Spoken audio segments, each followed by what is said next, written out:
ပါတစ်ခါမဟုတ်နော်ဆရာမအားလုံးဆရာမကျွန်တော်တို့ဒီဓာမီရဲ့ဆရာမတွေအခုမှတရားတဲ့ဆရာမတွေလိုပဲပြီးတော့ဒီလိုမျိုးရဲ့အဆင်ပြေလို့ပဲခဏလာရောက်ပြီးတော့ဒီလိုအားဖြင့်ပါတယ်ကျွန်တော်ပြောပါတယ်တော့တော့ဒီလေးဒီကရောကြားရတယ်ဒီလုံးလားဘာဖြစ်လဲဟာလေအဲ့ဒီကဘလဘလနဲ့တော့ကာဓမ္မယူကြည့်ပါ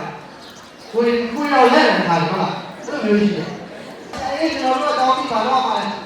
ဆရာကြီးနဲ့ကျွန်တော်တို့စဉ်းစားတာများလို့ဆိုပြီးတော့ပေါ့တော့အဲ့ကျွန်တော်တို့ကအခုတရားဆရာကြီးမလားကျွန်တော်ဆရာလည်းအရန်ပြင်လာပါဘုံဘိုးလည်းပြင်လာပါနော်နောက်ထပ်လာမယ်ဒီလေးဒီမှာလေးတွေတကယ်ချင်းတွေပေါ့နော်စူးစမ်းကြပြီးလို့ရှိရင်ကိုလာခဲ့တဲ့နေအောင်ပြန်ကြည့်ပါအားလုံးဘယ်အားလာခဲ့လဲပြန်ကြည့်ပါအခုဆိုကျွန်တော်တို့ဝင်မှာကျွန်တော်ဘယ်တော့ဘယ်ကြောင်းမှတက်ဘယ်မှာလုံးဘယ်လူဘယ်လောက်လူကြီးခဲ့တယ်ဘယ်ပေါ့လူဘယ်လိုဘယ်ကြောင်းလဲစီစီကပြောလိုက်နမထောင်စီစီကြောင်းလားတော်တယ်ကဒါကတော့ကျွန်တော်ပြောတာချမ်းတော်ကိုယ်ကိုစီစီကြောင်း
နာမည်ကစော်တန်းနေရကျွန်တော်စီစီကျောင်းကိုတန်းနေစပ်ပြီးတော့နှစ်သားကြည့်ပါတော့ကျွန်တော်လောက်ခံရလဲကျွန်တော်ဒီစက်တင်ဘာလဲကျောင်းဆရာတယောက်နေနဲ့စတင်နေတော့ပေါ့ MS Steven လောက်ခေါ်တယ်ဟောခုနှစ်တန်းနေ10တန်းထိပဲတက်ခဲ့လောက်ခံရစပ်ပေးနဲ့ဆိုင်တဲ့အလုပ်ခံကျွန်တော်နာမည်ကတော့ကောင်းမြတ်ဆန်အသက်ကတော့20နှစ်မှာခေါ်ပါကျွန်တော်ဒီစီကျောင်းမှာ9တန်းကနေပြီးတော့9တန်းထိအလုပ်ကရတော့ freelance camera နာမည်ကတော့ 4S ကတော့20လေးတန်းနဲ့7တန်းပေါ့လက်ရှိအလောက်ကရွာမှာတော့တောင်းဝင်နေပပပါတယ်ညနာမြက်လို့ခေါ်ရတယ်ကျွန်တော်6တန်းကနေ9တန်းအထိတက်ခဲ့ပါတယ်ကျွန်တော် NGO မှာဘာသာပြန်အနေနဲ့လုပ်ပါတယ်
ဝယ်လည်းဖြစ်ပါတယ်နော်ဆရာတွေကို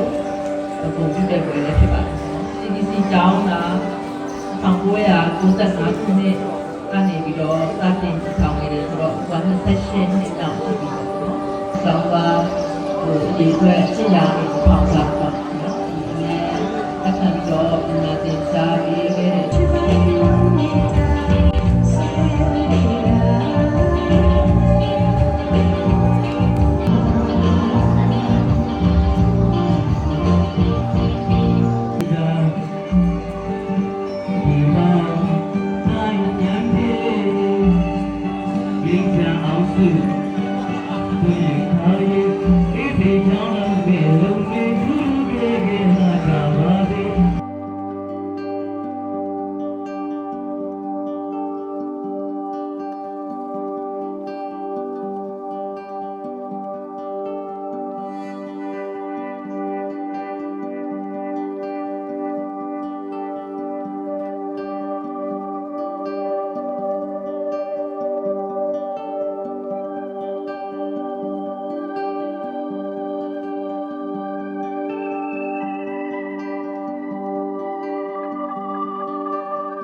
သူတော်တရားသာမှုဝတ္တရားများကိုခံရွယ်ကြထမ်းဆောင်ကြပါသောရှေးရှုမြတ်တာလူနာဖြင့်နာနာချင်းချင်းအပုံးခံ၍ဒါအားထမ်းမြတ်စေတကယ်သို့စတော်နိုင်ရှင်စရာကုန်ကျေးဇူးဖြစ်တော်စေတနာဝါဒနာအနစ်နာတို့ဖြင့်ယင်စေတနာ၏အနစ်ကိုဖြစ်စီထားကြပြီး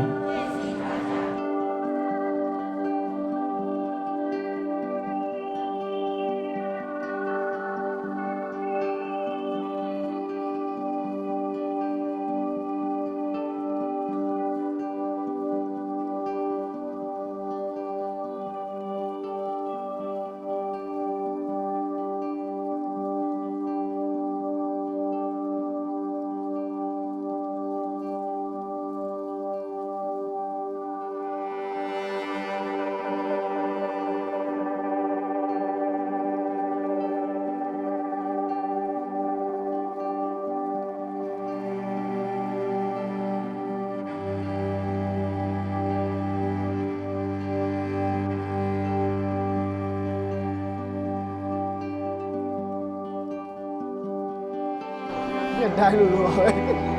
ရန်ဝမ်းတာပါဒီတိဖြစ်ရပါ ဘယ်နှကြိမ်တက်ရောက်ခဲ့လဲဆိုတော့ကျောင်းသားဘဝတော့တက်ခဲ့ကြမယ်ကျွန်တော်ဒီစနတာပြီးကြရတော့ဒီမဲဆာမမနေတွေ့ကြမလို့မလာပြူဒါမဲ့ဒီနေ့တော့မဲဆာမပြလာတယ်ဒါမှဒီဘယ်မှာအစိုးအချိန်ပဲလားကျောင်းထွက်ကြရပြလာတက်တာဝတ်တာတော့ဘာဖြစ်လဲဆိုတော့အရေးတော့ကကျွန်တော်တို့လည်းစိုးရထဲမှာလည်းမပါဘူးတော်ထဲမှာလည်းမပါဘူးဒါပေမဲ့တစ်ခါတလေရုံခါပြရတာပေါ့နော်ဆိုတော့ပြန်လည်ပြီးတော့တွေ့ရတဲ့ဆရာဆရာမတွေတွေ့စီမှာအများနဲ့ပြောတယ်နောက်တစ်ခုဖြစ်တာကိုတယ်လည်းဆရာဆရာမပြန်လို့တဲ့ကြောင့်မလို့သူတို့တွေရဲ့ချစ်ချစ်မိတာပြန်လည်ပြီးတော့မှတတိယပြီးတော့ပြန်လည်ပြီးတော့မှကျေးဇူးတင်ချင်စိတ်တွေပေါ်တော့ပါပါတယ်တက်ရောက်တဲ့အချိန်က၄ချိန်၅ချိန်လောက်ရှိပြီဆရာမတွေနဲ့လည်းပြတ်တွေ့ရဝမ်းသာတယ်အရင်တော့ကိုကဆရာမတွေကိုဘယ်လိုပြောမဲ့ဆိုအရင်တော့ဆိုဆရာမတွေကိုကြည့်ပြကွာအခုကျတော့ပြန်လာတွေ့တော့စိတ်ကစရာချက်တစ်မျိုးဖြစ်တယ်မတူတော့ကိုကပိုကြီးကျက်လာတော့ဆရာမတွေကိုပြန်တတိရတယ်အခုတွေ့ရတာဝမ်းသာပြီးဖြစ်တော့ ပြောမှဆိုကျောင်းနဲ့ပြီးတရားဆိုတာတော့ပတ်မောက်ဆိုနေလူခံတယ်လို့ဆိုတော့ဒါတော့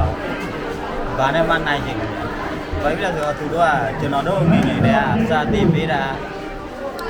ရိုက်တယ်ဆုံးမတယ်လမ်းပြပေးတယ်အဲ့ဒီလောက်ဆိုလောကဒန်မကြုံသေးပြီးလို့တရားလို့မသိလောကဒန်နဲ့မရင်ဆိုင်ရတဲ့အချိန်မှာဆိုတော့မသိဘူးပေါ့ဒါလောကဒန်နဲ့ ရေဆိုင်ရတဲ့အချိန်ရမှာတော့သူတို့တင်ပေးခဲ့တဲ့အရာတွေနဲ့ဆိုအများကြီးအထောက်အကူပြုလို့သူတို့တင်ပေးလိုက်တဲ့အရာတွေကလောကဓာတ်ကိုငေပြီးတော့ရေဆိုင်ရတဲ့အခါပို့ပြီးတော့ကြံတန်းတယ်ပို့ပြီးတော့ခက်ခဲတယ် တက်ရောက်ခဲ့တယ် ကျောင်းမှာတော့တစ်ခါနှစ်ခါတက်ဘူးပါတယ်နောက်ကြတော့အဲ့ဒီဆိုရင်ကျောင်းလစ်တာလုပ်ခဲ့ဘူးပါတယ်ဆိုတော့နောက်ဒီအဲ့ဒါပြီးတော့ကျွန်တော်ရန်ကုန်မှာကျောင်းသားပြန်တက်တာတော့ပေါင်းတယ်ဒီဘက်ကိုပြန်မလာဖြစ်ပါဘူးအဲ့ဒါအခုဒီကိုဗစ်ဖြစ်ပြီးတော့မှကျွန်တော်ပေါ့ဒီအာဆီယံပူတော်ဘလို့ကျွန်တော်လည်းပြန်တက်တာပါအဲ့မှာဒါပထမဆုံးအချိန်ပဲဒီနေ့အများကြီးကြာတယ်အဲ့ဒါလူတွေတော့ဆုံးဟောကဲ့ပါဟောပေါ့ဒီကျွန်တော်တို့ဒီလို migrant data တွေမှာကဟိုအခြေအနေအကြောင်းထွက်ပြေးလာပြီးတော့ပုံချောင်းလာတဲ့ကလေးတွေအများများပေါ့နော်အဲ့ကလေးတွေအကုန်လုံးတကယ်ကြောင့်ဒါသူတို့ကဒီအကြီးအနာဂတ်ဆိုတာမှောင်မိုက်တယ်သူတို့အနာဂတ်ကမှောင်မိုက်ပါတယ်သူတို့အနေနဲ့ဒီလိုမျိုးဘယ်သွားရမလဲဘယ်လာရမလဲဘာလုပ်ရမလဲမသိရဲ့အခြေအနေပေါ့အဲ့လိုအခြေအနေမျိုးမှာဒီလိုဆရာဆရာမတွေရှိကျောင်းတွေရွှေ့ပြောင်းကျောင်းတွေရှိတဲ့အတွက်ဒီကလေးတွေအနာဂတ်ကမမောင်မိုက်တော့ဘူးပေါ့နော်အဲ့ဒါလေးကိုပြန်စဉ်းစားတော့ကျွန်တော်အသက်ကြီးတာလေးတွေကိုပို့ပြီးတော့ဒါကိုသိနားလဲလာတဲ့အတွက်ဝမ်းသာပြီးတော့ကိုနေယူပြရပြီးတော့ကိုယ်တိုင်လည်းရွှေ့ပြောင်းကျောင်းသားဖြစ်ခဲ့မှုတဲ့အတွက်လည်းဒါကပို့ပြီးတော့အဲ့လိုမျိုးဟောနားလဲပြီးတော့ဟောသဘောပေါက်ပြီးပီတိဖြစ်ရအောင်နော်ဟုတ်ကဲ့အဲကြောင့်ဆရာပြန်မတွေလည်းကျွန်တော်ကျေးဇူးတင်ပါတယ်လင်းဆရာမင်းဆရာကြားဆရာတွေအကုန်လုံးနော်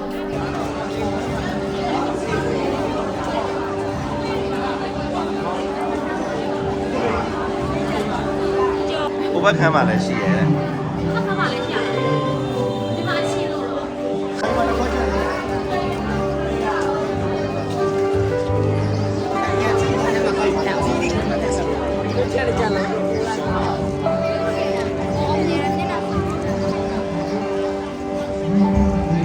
帅帅帅帅！